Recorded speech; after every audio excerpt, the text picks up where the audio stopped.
আজকে ওকে ফাঁকি দিতে পারে নাই। আজকে ওর পর্দা ফাঁস করে দিব। বাবা, আমি আগেই সন্দেহ করেছিলাম এই গোলামের মধ্যে যে গোপন কোন একটা রহস্য আছে যেটা আমরা কেউ জানি না। মানো না, ইদানিং ওকে সন্দেহ হচ্ছে। বলেন তো মনির কাকা, ওর আসল কাহিনীটা কি? আমিও জানতে চাই।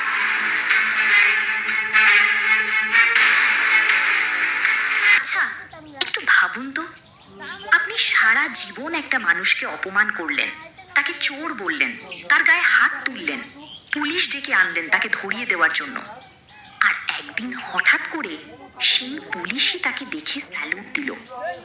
সেই মুহূর্তে আপনার বুকের ভেতর কেমন লাগবে? লজ্জা, ভয়, নাকি এমন একটা অনুভূতি যার কোনো নাম নেই? ঠিক এই প্রশ্নটাই এখন পুরো বাংলাদেশের দর্শককে ঘুমাতে দিচ্ছে না, এবং এই প্রশ্নের জবাব লুকিয়ে আছে বাংলাদেশের সবচেয়ে আলোচিত নাটক দুনিয়ার টাকার গোলামের ভেতরে। আমি আজকে এই নাটকটার এমন কিছু রহস্য আপনাদের সামনে খুলে ধরবো যেটা জানার পর আপনি নিজেই বলবেন এই নাটকটা শুধু একটা নাটক না, এটা একটা আয়না। আমাদের সমাজের, আমাদের মানসিকতার, আমাদের টাকার প্রতি যে অন্ধ পূজার সেই আয়না। নাটকের শুরু থেকেই আমরা দেখি সে 1000 কোটি টাকার ব্যবসায়ী, কর্মা গ্রুপ অফ ইন্ডাস্ট্রির মালিক, কিন্তু টাকার অহংকার তাকে কখনো ছুঁতে পারেনি। সে একজন মানুষ খুঁজছিল যে তাকে তার সম্পদের কারণে নয়, মানুষ হিসেবে ভালোবাসবে। এই চিন্তা থেকেই সে গরিব সেজে ফাতেমার সামনে গিয়ে দাঁড়ায়। ফাতেমা তখন তাকে জানায় সে ধনী পরিবারে বিয়ে করতে চায় না, সে চায় সাধারণ একটা ঘর, সাদামাটা একটা জীবন। এই একটা কথাই শেহজাদের বুকের ভেতর ঝড় তুলে দেয়। 1000 কোটি টাকার মালিককে একটা গরিব মেয়ে প্রত্যাখ্যান করেছে, টাকার জন্য নয়, বরং টাকা থাকার কারণে। এই দৃশ্যটা আমার কাছে পুরো নাটকের সবচেয়ে শক্তিশালী মুহূর্ত, কারণ এখানে লেখক বলতে চেয়েছেন মানুষের মূল্য টাকায় নয়, চরিত্রে। এরপর আসে নাটকের সবচেয়ে মর্মস্পর্শী অংশ, শেহজাদের স্মৃতিভ্রংশের ঘটনা। এক ভয়ঙ্কর দুর্ঘটনার পর সে নিজের পরিচয় ভুলে যায় এবং গোলাম মাওলা নামে মির্জা বাড়িতে কাজের ছেলে হিসেবে জীবন শুরু করে। এখানে যে জিনিসটা আমাকে সবচেয়ে বেশি নাড়িয়ে দিয়েছে সেটা হলো শেহজাদ জানে না সে কি, কিন্তু তবুও তার ভেতরের মানবতা, সততা, দায়িত্ববোধ কোনোভাবেই মুছে যায়নি। মনে আছে সেই দৃশ্যটার কথা যেখানে সে ফাতেমার ভাঙা জারের 400 টাকা ফেরত দিতে গিয়েছিল? একটা সাধারণ মানুষ হয়তো সেটা ভুলে যেত, কিন্তু শেহজাদ সেটা মনে রেখেছিল এবং ফেরত দিয়েছিল। এই ছোট্ট ঘটনাটাই বলে দেয় স্মৃতি মুছে গেলেও মানুষের আত্মা মুছে যায় না। এদিকে ফাতেমার পরিবারের সামনে যে দৃশ্যগুলো আসে সেগুলো দেখতে দেখতে আমার বারবার মনে হচ্ছিল এই তো আমাদের সমাজ। একদিকে ধনী পরিবার বিয়ের প্রস্তাব নিয়ে আসে, অন্যদিকে সেই ধনী ছেলেই গরিব সেজে প্রস্তাব দিতে আসে, আর ফাতেমার বাবা বুঝতেই পারেন না এই দুটো ছেলে আসলে একজনই। এই কমেডি অফ এরার্সের আড়ালে কিন্তু একটা গভীর বার্তা আছে। আমরা মানুষকে তার বাইরের রূপ দেখে বিচার করি, ভেতরটা দেখার চেষ্টা করি না। এবার আসি মনির কাকার প্রসঙ্গে, যে চরিত্রটা এই মুহূর্তে পুরো নাটকের সবচেয়ে বড় রহস্যের চাবিকাঠি। মনির কাকা হলেন মির্জা বাড়ির ড্রাইভার, কিন্তু শেষ পর্বে তিনি যা বললেন তা দর্শকদের রীতিমতো হতভম্ব করে দিয়েছে। তিনি দাবি করেছেন গোলামের আসল পরিচয় তিনি জানেন এবং প্রমাণ সহ সব ফাঁস করে দেবেন। এখন প্রশ্ন হলো, মনির কাকা কি শেহজাদের পুরনো বিশ্বস্ত লোক যে তাকে বাঁচাতে তার পরিচয় লুকিয়ে রেখেছে, নাকি সে দাউদ খানের দলের একজন বিশ্বাসঘাতক যে এই তথ্য ব্যবহার করে শেহজাদকে বিপদে ফেলতে চায়? এই দুটো সম্ভাবনাই সমান রকম রোমাঞ্চকর। দাউদ খানের চরিত্রটা নিয়ে একটু বিস্তারিত বলা দরকার, কারণ নাটকের যে ভিলেনাই সাইডটা আছে সেটা শুধু দাউদ খানকে কেন্দ্র করে। নাটকে ইঙ্গিত দেওয়া হয়েছে যে শেহজাদের বাবার মৃত্যুর পেছনে দাউদ খানের হাত আছে। শেহজাদের স্মৃতিভ্রংশও হয়তো কোনো পরিকল্পিত আক্রমণের ফল। যদি এটা সত্যি হয় তাহলে গোলাম পরিচয়ে মির্জা বাড়িতে থাকাটা শুধু অ্যামনেশিয়ার ঘটনা নয়, এটা হয়তো শেহজাদকে রক্ষা করার একটা কৌশল। হয়তো মনির কাকাই তাকে লুকিয়ে রেখেছেন এই পরিচয়ে যাতে দাউদ খান তাকে খুঁজে না পায়। আর এই থিওরিটা যদি সত্যি হয় তাহলে পরবর্তী পর্বগুলো এমন একটা প্রতিশোধের গল্প হতে পারে যা দর্শক হিসেবে আমরা কখনো ভুলব না। শেহজাদের মা এবং স্ত্রীর দৃশ্যগুলো দেখতে দেখতে আমার বুকে একটা চাপ অনুভব হচ্ছিল। যখন তার মা ছবি দেখিয়ে বলছেন, এই দেখো তোমার আর আমার ছবি, এখনো চিনতে পারছো না? এই দৃশ্যে অভিনয়ের গভীরতা এত বেশি ছিল যে আমার চোখে পানি চলে এসেছিল। একজন মা তার ছেলেকে চিনতে পারছেন, কিন্তু ছেলে তাকে চিনতে পারছে না। এর চেয়ে বড় কষ্ট একজন মায়ের জীবনে আর কি হতে পারে?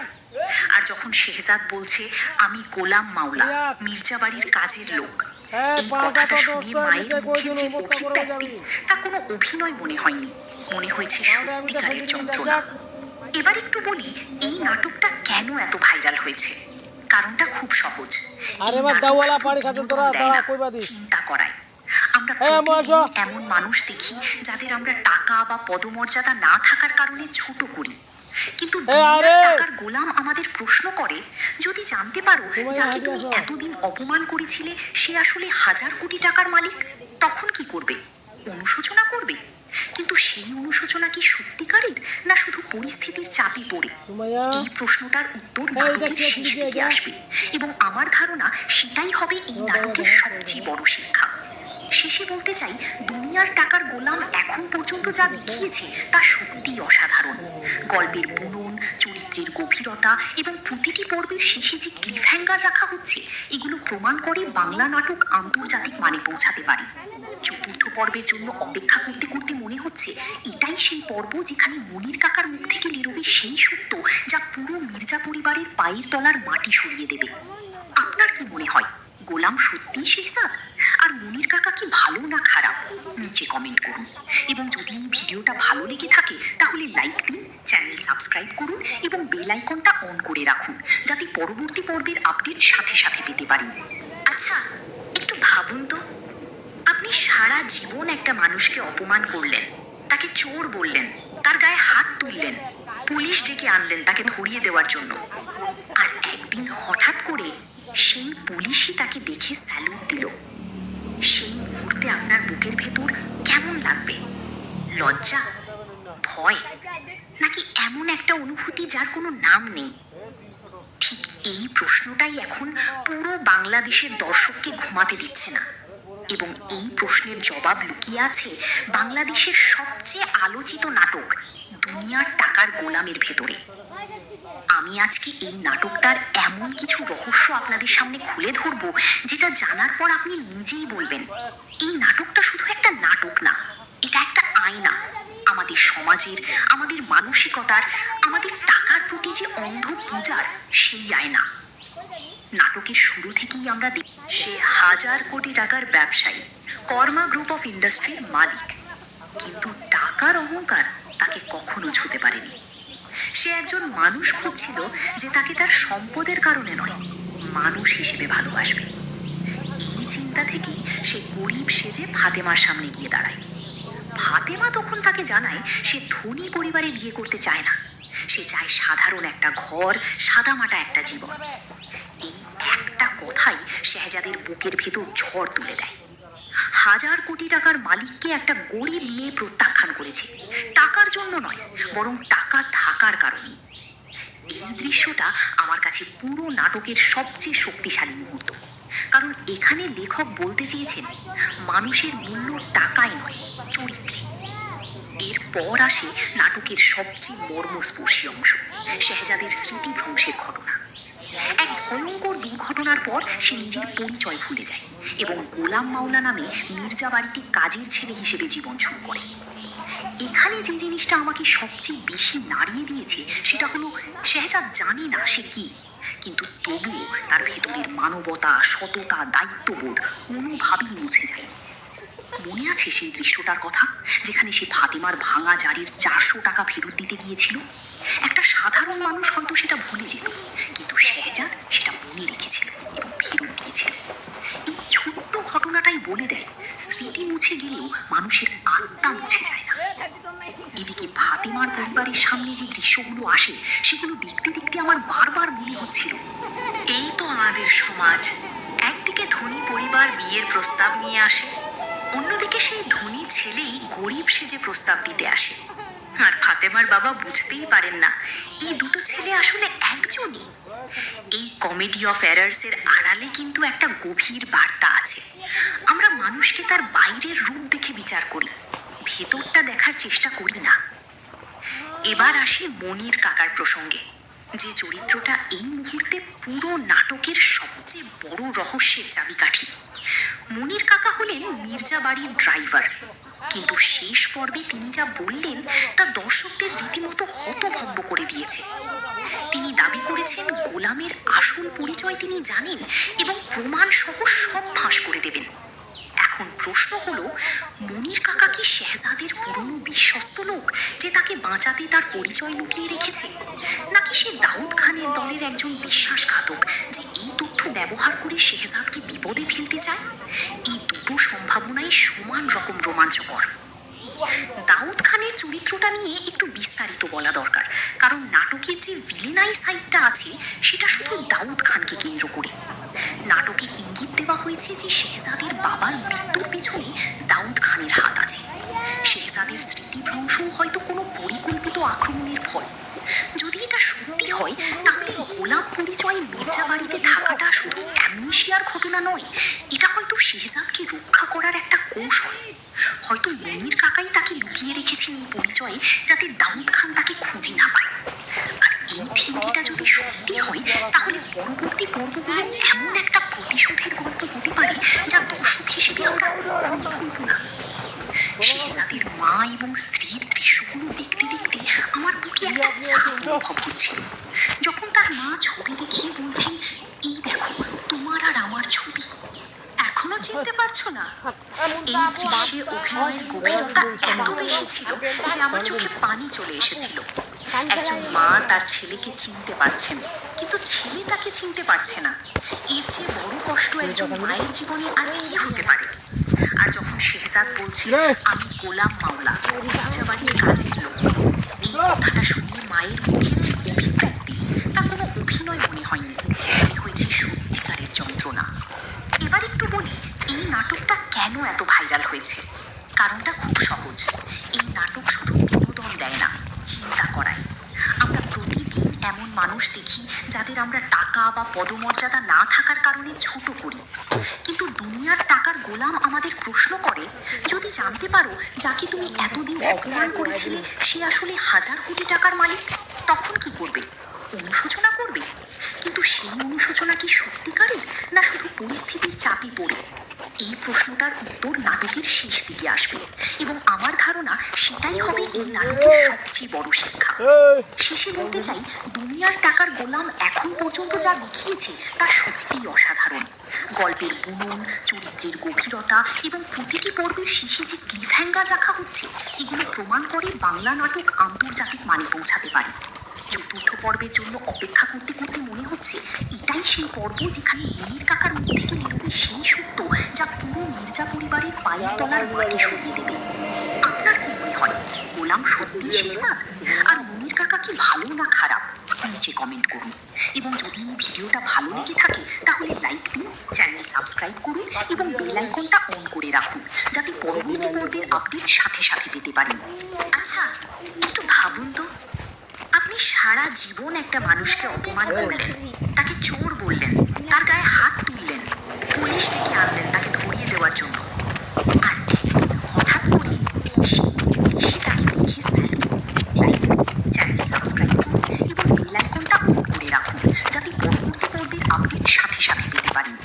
আচ্ছা, একটু ভাবুন তো, আপনি সারা জীবন একটা মানুষকে অপমান করলেন, তাকে চোর বললেন, তার গায়ে হাত তুললেন, পুলিশ ডেকে আনলেন তাকে ধরিয়ে দেওয়ার জন্য, আর একদিন হঠাৎ করে সেই পুলিশই তাকে দেখে স্যালুট দিল।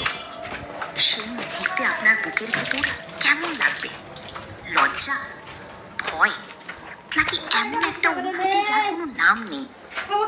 ঠিক এই প্রশ্নটাই এখন পুরো বাংলাদেশের দর্শককে ঘুমাতে দিচ্ছে না, এবং এই প্রশ্নের জবাব লুকিয়ে আছে বাংলাদেশের সবচেয়ে আলোচিত নাটক দুনিয়ার টাকার গোলামের ভেতরে। আমি আজকে এই নাটকটার এমন কিছু রহস্য আপনাদের সামনে খুলে ধরবো, যেটা জানার পর আপনি নিজেই বলবেন, এই নাটকটা শুধু একটা নাটক না, এটা একটা আয়না। আমাদের সমাজের, আমাদের মানসিকতার, আমাদের টাকার প্রতি যে অন্ধ পূজার সেই আয়না। নাটকের শুরু থেকেই আমরা সে 1000 কোটি টাকার ব্যবসায়ী, কর্মা গ্রুপ অফ ইন্ডাস্ট্রির মালিক, কিন্তু টাকার অহংকার তাকে কখনো ছুঁতে পারেনি। সে একজন মানুষ খুঁজছিল যে তাকে তার সম্পদের কারণে নয়, মানুষ হিসেবে ভালোবাসবে। এই চিন্তা থেকেই সে গরিব সেজে ফাতেমার সামনে গিয়ে দাঁড়ায়। ফাতেমা তখন তাকে জানায় সে ধনী পরিবারে বিয়ে করতে চায় না, সে চায় সাধারণ একটা ঘর, সাদামাটা একটা জীবন। এই একটা কথাই শেহজাদের বুকের ভেতর ঝড় তুলে দেয়। 1000 কোটি টাকার মালিককে একটা গরিব মেয়ে প্রত্যাখ্যান করেছে, টাকার জন্য নয়, বরং টাকা থাকার কারণে। এই দৃশ্যটা আমার কাছে পুরো নাটকের সবচেয়ে শক্তিশালী মুহূর্ত, কারণ এখানে লেখক বলতে চেয়েছেন মানুষের মূল্য টাকায় নয়, চরিত্রে। এরপর আসে নাটকের সবচেয়ে মর্মস্পর্শী অংশ, শেহজাদের স্মৃতিভ্রংশের ঘটনা। এক ভয়ঙ্কর দুর্ঘটনার পর সে নিজের পরিচয় ভুলে যায় এবং গোলাম মাওলা নামে মির্জা বাড়িতে কাজের ছেলে হিসেবে জীবন শুরু করে। এখানে যে জিনিসটা আমাকে সবচেয়ে বেশি নাড়িয়ে দিয়েছে সেটা হলো শেহজাদ জানে না সে কি, কিন্তু তবুও তার ভেতরের মানবতা, সততা, দায়িত্ববোধ কোনোভাবেই মুছে যায় না। মনে আছে সেই দৃশ্যটার কথা যেখানে সে ফাতেমার ভাঙা জারের 400 টাকা ফেরত দিতে গিয়েছিল? একটা সাধারণ মানুষ হয়তো সেটা ভুলে যেত, কিন্তু শেহজাদ সেটা মনে রেখেছিল এবং ফেরত দিয়েছিল। এই ছোট্ট ঘটনাটাই বলে দেয় স্মৃতি মুছে গেলেও মানুষের আত্মা মুছে যায় না। এদিকে ফাতেমার পরিবারের সামনে যে দৃশ্যগুলো আসে সেগুলো দেখতে দেখতে আমার বারবার মনে হচ্ছিল এই তো আমাদের সমাজ। একদিকে ধনী পরিবার বিয়ের প্রস্তাব নিয়ে আসে, অন্যদিকে সেই ধনী ছেলেই গরিব সেজে প্রস্তাব দিতে আসে। আর ফাতেমার বাবা বুঝতেই পারেন না এই দুটো ছেলে আসলে একজনই। এই কমেডি অফ এরার্সের আড়ালে কিন্তু একটা গভীর বার্তা আছে। আমরা মানুষকে তার বাইরের রূপ দেখে বিচার করি, ভেতরটা দেখার চেষ্টা করি না। এবার আসি মনির কাকার প্রসঙ্গে, যে চরিত্রটা এই মুহূর্তে পুরো নাটকের সবচেয়ে বড় রহস্যের চাবিকাঠি। মনির কাকা হলেন মির্জা বাড়ির ড্রাইভার, কিন্তু শেষ পর্বে তিনি যা বললেন তা দর্শকদের রীতিমতো হতভম্ব করে দিয়েছে। তিনি দাবি করেছেন গোলামের আসল পরিচয় তিনি জানেন এবং প্রমাণ সহ সব ফাঁস করে দেবেন। এখন প্রশ্ন হলো, মনির কাকা কি শেহজাদের পুরনো বিশ্বস্ত লোক যে তাকে বাঁচাতে তার পরিচয় লুকিয়ে রেখেছে, নাকি সে দাউদ খানের দলের একজন বিশ্বাসঘাতক যে এই তথ্য ব্যবহার করে শেহজাদকে বিপদে ফেলতে চায়? এই দুটো সম্ভাবনাই সমান রকম রোমাঞ্চকর। দাউদ খানের চরিত্রটা নিয়ে একটু বিস্তারিত বলা দরকার, কারণ নাটকের যে ভিলেনাই সাইডটা আছে সেটা শুধু দাউদ খানকে কেন্দ্র করে। নাটকে ইঙ্গিত দেওয়া হয়েছে যে শেহজাদের বাবার মৃত্যুর পিছনে দাউদ খানের হাত আছে। শেহজাদের স্মৃতিভ্রংশও হয়তো কোনো পরিকল্পিত আক্রমণের ফল। যদি এটা সত্যি হয় তাহলে গোলাম পরিচয়ে মির্জা বাড়িতে থাকাটা শুধু অ্যামনেশিয়ার ঘটনা নয়, এটা হয়তো শেহজাদকে রক্ষা করার একটা কৌশল। হয়তো মনির কাকাই তাকে লুকিয়ে রেখেছেন এই পরিচয়ে যাতে দাউদ খান তাকে খুঁজে না পায়। আর এই থিওরিটা যদি সত্যি হয় তাহলে পরবর্তী পর্বগুলো এমন একটা প্রতিশোধের গল্প হতে পারে যা দর্শক হিসেবে আমরা কখনো ভুলব না। শেহজাদের মা এবং স্ত্রীর দৃশ্যগুলো দেখতে দেখতে আমার বুকে একটা চাপ অনুভব হচ্ছিল। যখন তার মা ছবি দেখিয়ে বলছেন, এই দেখো তোমার আর আমার ছবি, এখনো চিনতে পারছো না? এই দৃশ্যে অভিনয়ের গভীরতা এত বেশি ছিল যে আমার চোখে পানি চলে এসেছিল। একজন মা তার ছেলেকে চিনতে পারছেন, কিন্তু ছেলে তাকে চিনতে পারছে না। এর চেয়ে বড় কষ্ট একজন মায়ের জীবনে আর কি হতে পারে? আর যখন শেহজাদ বলছে, আমি গোলাম মাওলা, মির্জা বাড়ির কাজের লোক, এই কথাটা শুনে মায়ের মুখের যে অভিব্যক্তি তা কোনো অভিনয় মনে হয়নি, মনে হয়েছে সত্যিকারের যন্ত্রণা। এবার একটু বলি এই নাটকটা কেন এত ভাইরাল হয়েছে। কারণটা খুব সহজ, এই নাটক শুধু বিনোদন দেয় না, চিন্তা করায়। আমরা প্রতিদিন এমন মানুষ দেখি যাদের আমরা টাকা বা পদমর্যাদা না থাকার কারণে ছোট করি, কিন্তু দুনিয়ার টাকার গোলাম আমাদের প্রশ্ন করে, যদি জানতে পারো যাকে তুমি এতদিন অপমান করেছিলে সে আসলে 1000 কোটি টাকার মালিক, তখন কি করবে? অনুশোচনা করবে। কিন্তু সেই অনুশোচনা কি সত্যিকারের, না শুধু পরিস্থিতির চাপে পড়ে? এই প্রশ্নটার উত্তর নাটকের শেষ দিকে আসবে এবং আমার ধারণা সেটাই হবে এই নাটকের সবচেয়ে বড় শিক্ষা। শেষে বলতে চাই, দুনিয়ার টাকার গোলাম এখন পর্যন্ত যা দেখিয়েছে তা সত্যিই অসাধারণ। গল্পের বুনন, চরিত্রের গভীরতা এবং প্রতিটি পর্বের শেষে যে ক্লিফহ্যাঙ্গার রাখা হচ্ছে, এগুলো প্রমাণ করে বাংলা নাটক আন্তর্জাতিক মানে পৌঁছাতে পারে। চতুর্থ পর্বের জন্য অপেক্ষা করতে করতে মনে হচ্ছে এটাই সেই পর্ব যেখানে মনির কাকার মুখ থেকে বেরোবে সেই সত্য যা পুরো মির্জা পরিবারের পায়ের তলার মাটি সরিয়ে দেবে। আপনার কি মনে হয়, গোলাম সত্যিই শেহজাদ? আর মনির কাকা কি ভালো না খারাপ? নিচে কমেন্ট করুন এবং যদি এই ভিডিওটা ভালো লেগে থাকে তাহলে লাইক দিন, চ্যানেল সাবস্ক্রাইব করুন এবং বেল আইকনটা অন করে রাখুন যাতে পরবর্তী পর্বের আপডেট সাথে সাথে পেতে পারেন। আচ্ছা, একটু ভাবুন তো, আপনি সারা জীবন একটা মানুষকে অপমান করলেন, তাকে চোর বললেন, তার গায়ে হাত তুললেন, পুলিশ ডেকে আনলেন তাকে ধরিয়ে দেওয়ার জন্য, আর একদিন হঠাৎ করে সেই পুলিশই তাকে দেখে স্যালুট দিল। সেই মুহূর্তে আপনার বুকের ভেতর কেমন লাগবে? লজ্জা, ভয়, নাকি এমন একটা অনুভূতি যার কোনো নাম নেই?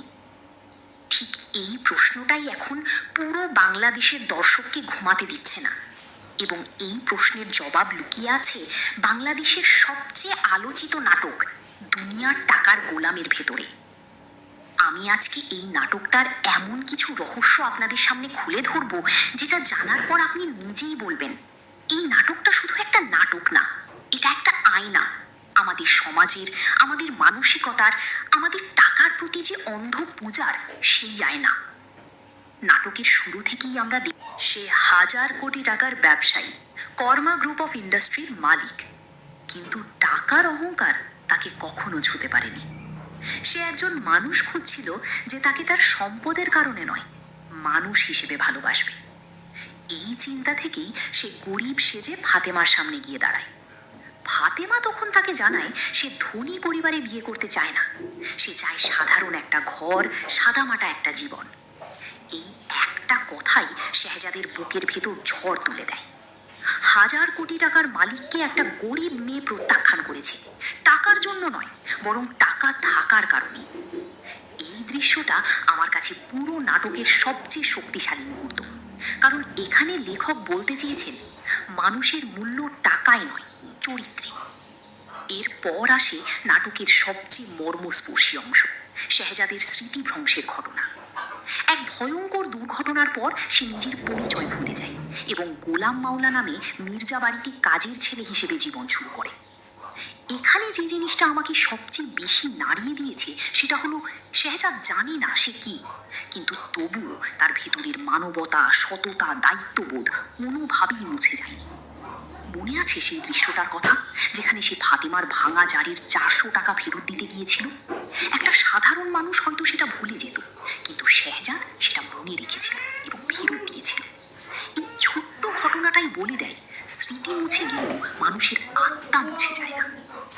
এদিকে ফাতেমার পরিবারের সামনে যে দৃশ্যগুলো আসে সেগুলো দেখতে দেখতে আমার বারবার মনে হচ্ছিল